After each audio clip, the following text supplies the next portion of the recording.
we've got some photos. Now bear in mind that this approach with the cow pattern is something that I don't really use anymore, but I want to show this process to you as well because, you know, I want to show all the kinds of different methods that I've been using so that you can do whatever works best for you. So let's start with this, and the first thing I want to do is to add those into Photoshop. It'll take a little while though. Oh, that was quick. So here we got them in camera raw, and I think we didn't have any test images. No, we didn't. So what I want to do now is first make sure that our background is pretty much black. You can see here up here the RGB value is around 2 or 3 on the background, which is great. I can remove the blacks here just a little bit to get it to 0. I want to just make sure all the changes that you do, make sure to have all images here selected. Otherwise you will not make the same changes to all of them, all right? So I want to brighten this up a little bit. Kill the blacks even more. And I want a white balance, I think. So I just hold shift and click this white here. So now it's white balanced. So this is looking good. Also what I want to do is to reduce the size. I just want to crop this a little bit. I don't know how much difference it actually makes when it comes to like computation time in Agisoft and reality capture, but you know, I just do it. It doesn't take very long. So I'm just gonna scrub through these, and it's all looking good. And here you can see, I did scan. I don't know if you saw that in the beginning in my time lapse, but I did scan 3 angles, like this angle, and then this angle, and then a up top angle, and then I put it upside down. I just had a little egg box here to balance it to. And then I took the same, roughly the same angles. So I am happy with this. I will select all of them. I will not open them because I have no reason to do that actually. What I want to do though is to click Save Images here.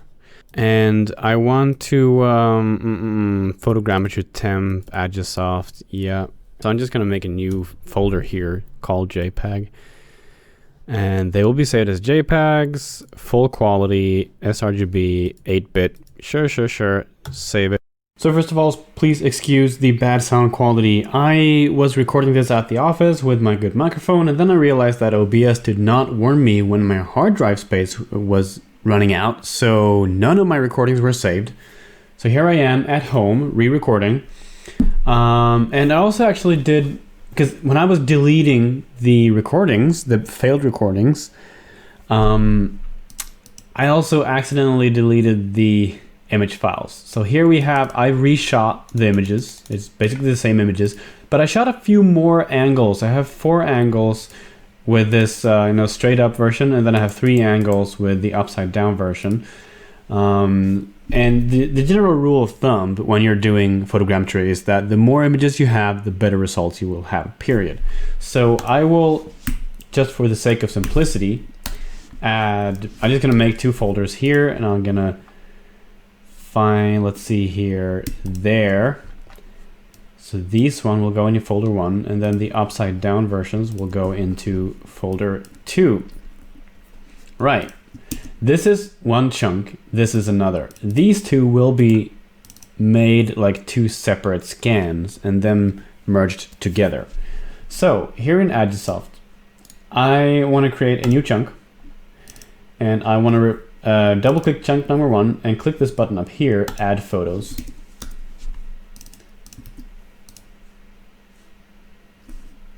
Oh, obviously I accidentally changed the zoom for some reason.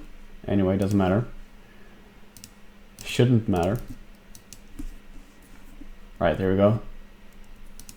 Oh, okay, I did actually shoot the same amount of angles for both of them. So anyway, here we have 128 plus 128 images.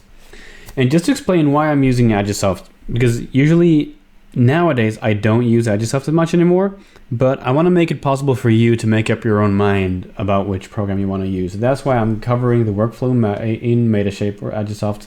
And then after this, I'll do another scan with another approach and use reality capture. And then you can decide for yourself which program you want to use. So first of all, what you want to do now when having added these images is to align the cameras. So basically, the program will calculate where the cameras are in relation to the object. Now you can click workflow up here and click align photos. However, doing that, it'll only align the selected chunk. So what you can do instead is to go to workflow, batch process, and add a new one, align photos, and all chunks. Yep, you can go down here. Here you have some values, and these values basically, I don't really know what they do actually, but as far as I know, the higher key point limit you have, the higher density mesh you can get, which also means more details. I kind of like to bump this up to, I don't know, 200,000 maybe, and I bump that up as well. I don't really know exactly what these do. If I knew, I would tell you, but I don't. So if you want to know more exactly what these numbers actually mean, Google for it. But anyway, these are the numbers that I think have been working really well. So I just click OK and save, and I click, actually I'm going to change to my remote computer because it goes a little bit faster. And now workflow, batch process, add a new one, align photos, all chunks. 200,000 is fine. And click OK. All right, we're done. Took a couple of minutes. And if you can hear the background, our Air Force with their JAS 39 Gripen is flying around our house. So anyway, let's move on with this. We have here now a point cloud. So this is the aligned images. You can see the both chunks here. And if you click this button up here, show cameras, you can see the position of each camera like this. And this is what you want to have. This is a perfect result. Now, it might happen that you get, when you've done this alignment process, you will have all cameras in the same position and your point cloud would be a total mess. This is like the most common issue you would have in photogrammetry. And it would be because of three different reasons usually. First one could be that the object you're scanning is really uniform, like a vase with no apparent texture. So it's really hard for the program to, by looking at the object itself, know where the camera is because it can't see the differences in the shape. Now the second issue would be the table, and that kind of also solves the first issue with using the cow pattern, because if you have a uniform table with no color, or just a plain color, there would be no features to track on the table. And that's where this cow pattern comes in and does a really good job. You can see already here that you can clearly see the patterns in the table. That really helps Metashape to calculate the positions of the camera. And that also means that you can have a uniform object because the table itself is enough to calculate the position of the cameras. So this is working really well. Now the third issue that could happen is if you have a background that is not perfectly uniform. So if you go in here, you have this background here, and maybe it's not perfectly black. You might have some shadows or wrinkles in the fabric if you're using a fabric, or just your room in the background, or maybe just in this black background you would have some dust or I don't know, hairs or whatever. That basically for each photo it's not moving, so it's in the same spot in every photo, and that way Metashape will realize that the camera is not moving, and then you will actually have all the cameras in one single position and not this result. So you have to make sure the background is completely perfect and featureless. There is a way though that you can handle that, and that is if you select here, go into intelligent scissors, you click that. And now in the photo here, you can actually click and you get kind of like a polygon lasso. But if you hold Control, it'll automatically help you track the contrast or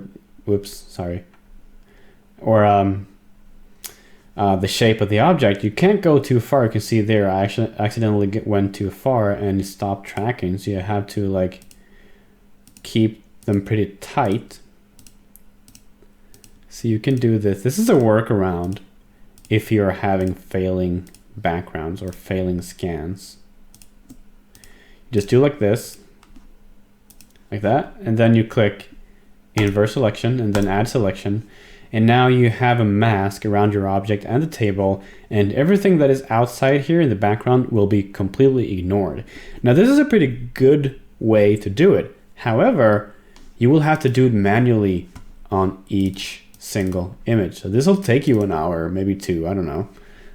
This is a bad thing to have to do because it's really demotivating. So I suggest just get yourself a good background. And honestly, I won't be doing much troubleshooting during this video series or this video because I won't face many problems. And that is because all the problems that you usually get while scanning are due to a bad scanning setup, a bad studio, bad background, bad table or anything. So when you have things optimally like this, you won't face much issues.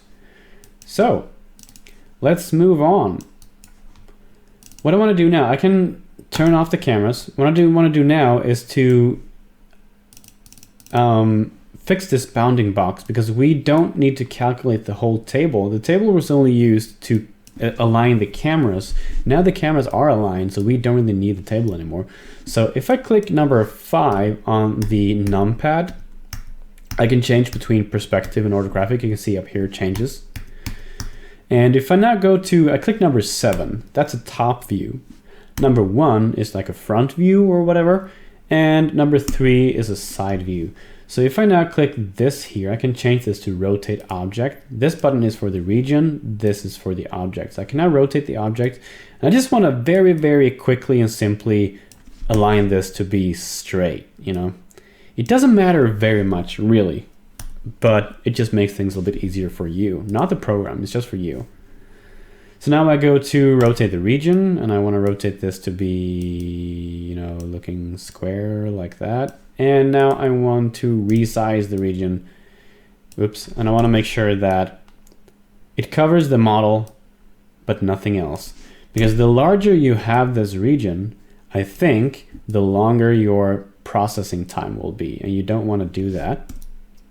So here I have covered the whole object like this with my bounding box. I'll go to the other one and do the same thing. Rotate the object.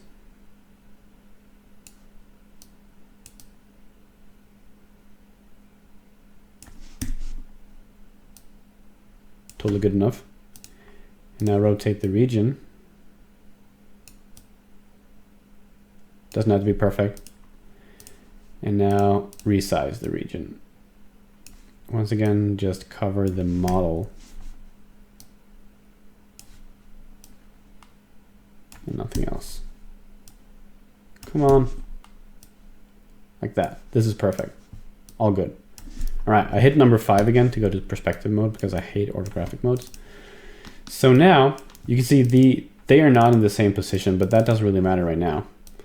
So what I want to do is to go to workflow and build a dense cloud. However, if you click dense cloud now, you will only get chunk number 1, and I want to do both. Batch process, I can delete that.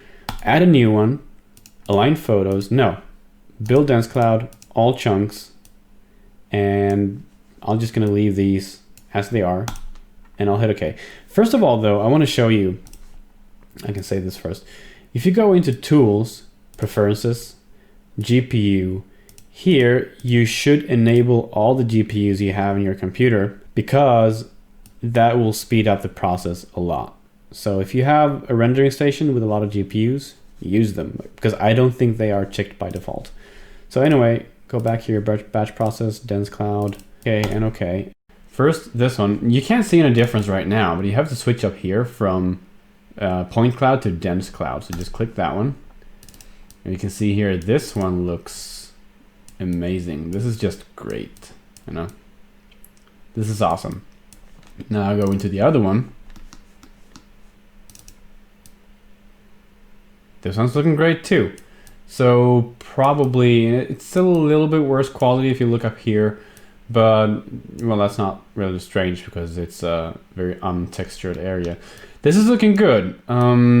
We do have some missing data everywhere, but that doesn't matter because all the data that is missing here, we have here. And basically, this is our main model, and everything that we want to, everything that is missing here, like the bottom and the underside of this, we'll take from this one, but the rest we'll just cut away from here.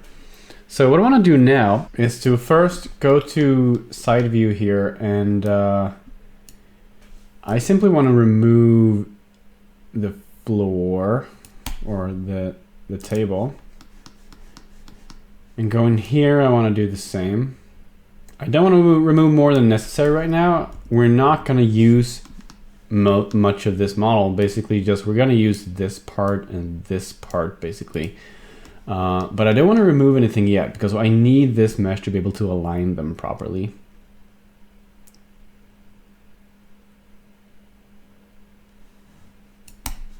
Like that. Also, now in this case it doesn't matter because I'm not going to use this, but if I were using most of this model, you would want to remove everything that is floating in the air that it's not part of the model itself, like this, because these like stray points will just create you some issues when it comes to generating the mesh later on.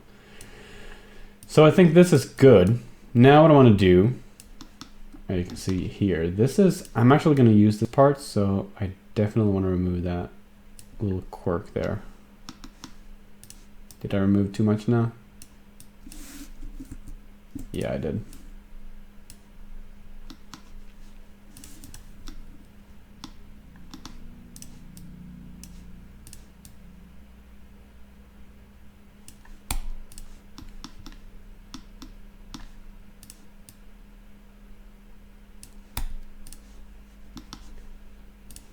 We have these here as well that I want to remove. All right, that looks good. So what I want to do now, I want to align these two parts. And you can click this button up here, show aligned chunks, and you can see both of them at the same time. You can see they're not aligned and they are not to scale. Now what I like to do, you don't have to do this, but what I like to do is to manually align them decently well first. And that I'll explain why in a second. So I just want to move this there and scale it to roughly the same scale. Still a little bit too big. As I said, this is nothing you have to do, but I like doing it. So this is good enough. Kind of. Yeah, this is good enough. So they look to fit pretty well. They're rotated a little bit differently and stuff and so on. So they're not matching perfectly, but they should be matching pretty well later on. So what we can do now, we can align these chunks. And if you use point based, that's the default setting, the program will automatically try to find features and align them, as good as it can. But I've noticed there's kind of like a 50% chance that it's actually working. So, and it'll take some time, like, I don't know, 10, 15, 20 minutes or so. So usually I do it manually because it goes faster and I get better results. However, to be able to use it manually, you need Agisoft Metashape Professional because you need to be able to add markers, and the personal version of Metashape does not have markers. That's it gets pretty expensive for you, but if you are serious with doing photogrammetry scans and maybe even try to make money on it, you definitely should get the professional version, mainly because of this reason. So anyway, what I want to do now, I want to disable that so I only see one at once. Now you can see I can switch between those. And what I want to do now, I want to add markers on the same place on both of these. So if I, let's say, go zoom in here, I have a pattern here which is really easy to find in both ones. So I'm gonna add a marker there, 0.1. Then I go to this one and I'll add the same marker on the same place, 0.1. Now you want to be pretty picky with where you place these, because the more time you spend placing them accurately, the better results you will have. So maybe adding one there. Obviously, you also want to make sure that you have the same point number on the same place. And you want to have at least, maybe 5, 6, or 7 points. And you want to spread them out evenly across the model.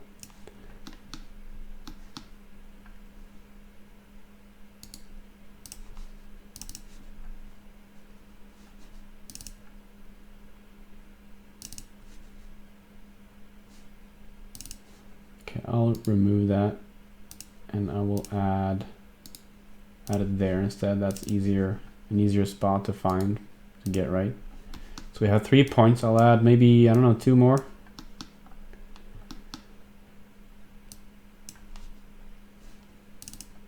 So okay, I am missing a lot of data here, so I'll add it to the face. So maybe there. And there. Here we have some good data. So I want to add it to, let's say, that little spike there.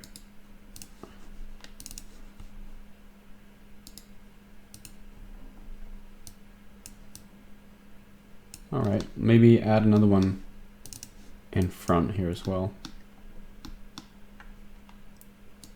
Let's add one there. Now you realize why I did align them manually, or kind of align them. Because if you would have these models rotated differently in a different position in the 3D space, it'll be pain to jump back and forth between them and find some markers.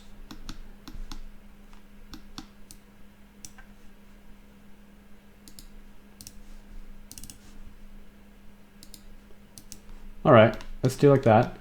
And now we go into align chunks, and I'm going to change this to marker based. And then I'm not sure I need that, but let's click OK and see what happens. So right now you can't see anything, but that's because you have to enable this one. And here we got it. And it fits pretty well. We have some variation like up here, but that doesn't matter because I won't be using that data. So the important stuff is the bottom and this part here, which I will be using. So that is great. I also want to use this here. And the rest of it, I think the bottom of the ears, yeah, I can use that too, actually. So basically what I want to do now, I want to remove what I'm not going to use. So I want to remove this. Sure, I want to remove like all of this. Because I want to basically keep the ears. I can remove this. And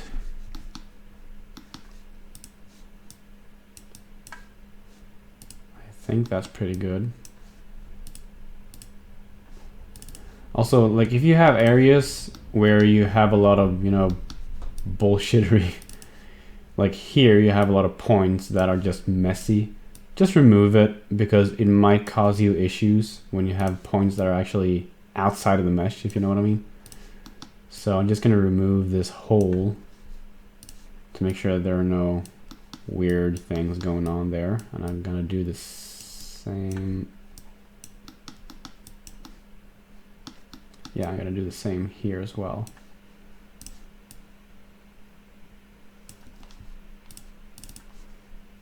Because I have a good mesh here already.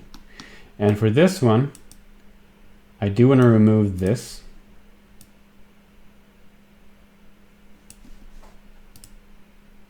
Like that, because you can see here,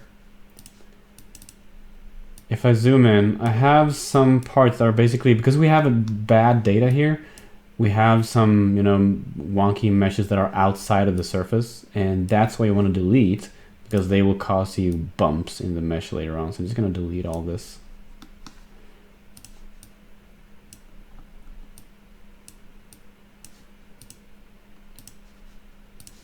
And also in this, let's actually delete this here as well.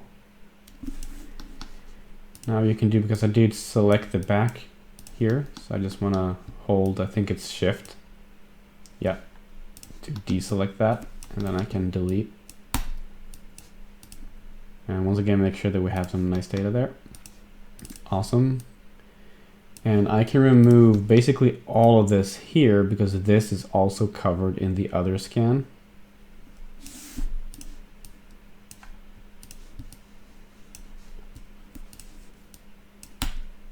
Like that. So now we don't have any bullshit geometry there. So this is starting to look good. We have a pretty clean mesh. We are missing shit. Okay, I actually deleted that. I shouldn't have. Now this is a problem, because I accidentally deleted this part from this scan, and I actually needed that. However, we still have the underside of the arm, so I can delete this at least. Thing is, I don't want to undo everything right now, so I'll just leave it deleted. Whatever I did delete that I shouldn't have, I'll just leave it. Because it'll cap this hole anyway, and I think, we can fix that in ZBrush later on if we need to. So this is looking pretty good. And it turns out actually that we do have a little data there.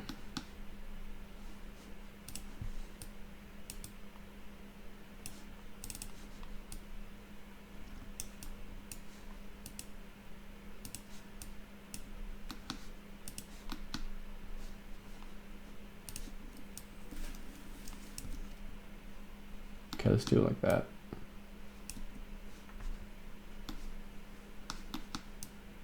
Once again, remove all the junk around here.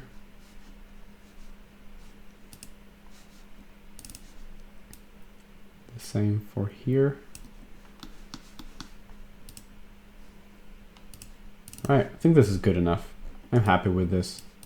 So now we have two chunks that are aligned, and we have the upside and we have the bottom side of the object. So now what I want to do is to merge them. So just go to workflow, merge chunks, hit OK.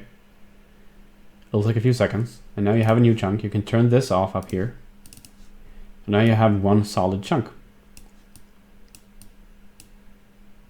Oh, I did delete something I shouldn't have. Crap. Shit. Bullets. Okay.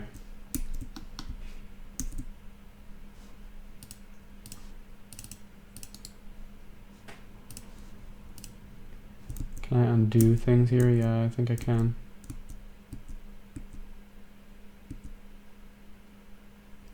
Oh.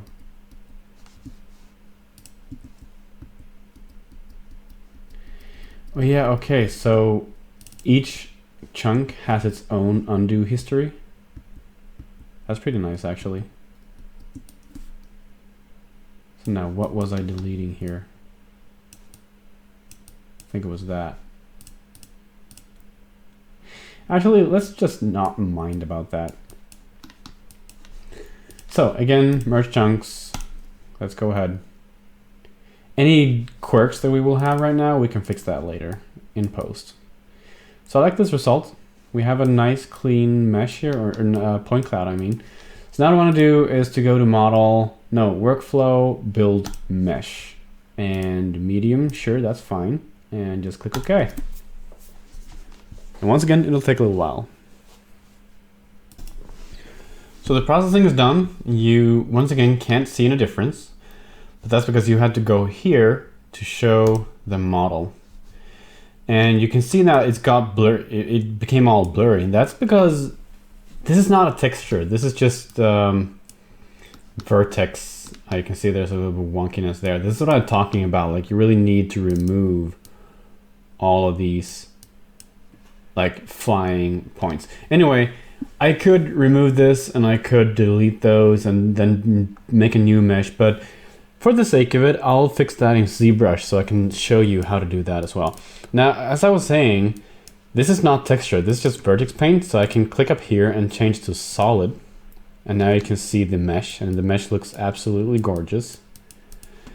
And if you go here, you can see that the texture is grayed out. So now what you can do if you want to is to go to workflow and build texture. And once again, this will take a little while. So here we go. And now you just click up here, go to textured. It'll load a little bit, and now you can see it. And this looks gorgeous. So what you can do now, if you want to, you can just go here and you can file, export the model, and you can export the texture. And I'm just going to do that for the sake of it.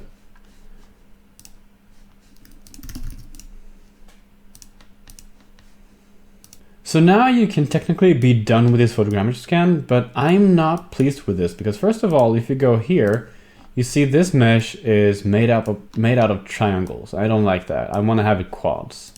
Secondly, if I open the texture and look at it, you can see these UV islands. It's totally random. So this is Agisoft's way to unwrap your model, which doesn't look very well. So I want to have better control of this. So what I will do is to take this into ZBrush, remesh it, unwrap it, and then also export, if I need to, export some displacement and normal maps out of that, and then get it back in here and make new textures.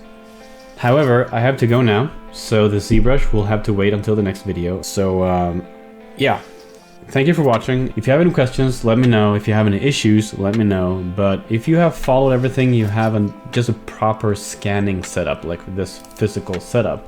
As long as you have that, you should have very few problems, because more or less all problems you will encounter when doing photogrammetry scanning is because of insufficient scanning procedure, if that makes sense.